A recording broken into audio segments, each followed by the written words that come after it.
तू चुकी रही वही घरी आई नहीं छेदानी एक बाद नहीं आइबे ना कहीं। सही बात है। ये जे मेरा खरा गांव में जे गोली लाग गई। एकरा बाद बहुत दिन बाद हिम्मत जुटा के ब्रजेश भैया कहले कि होली मिलन समारोह करावत तनी केना बनाई।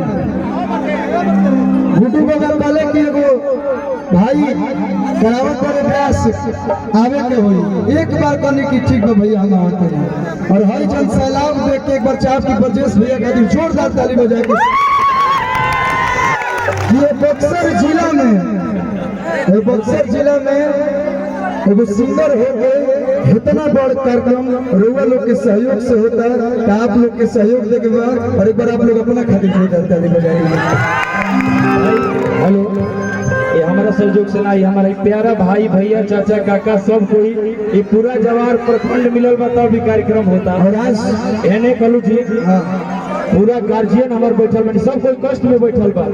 मुखिया जी, सरपंच जी, राजपुर से मुखिया जी, कमिश्नर चाचा, पबलू भैया सब कोई कष्ट में बैठल बा। पंकज वसुधारी जी देख रहे हैं केने बने ना देखो अरे महाराज वो तो आसामी लगत नहीं। वहाँ धनजी भैया है और सैयद राजा से हमारे बड़े भैया ब्रजेश सिंह जी।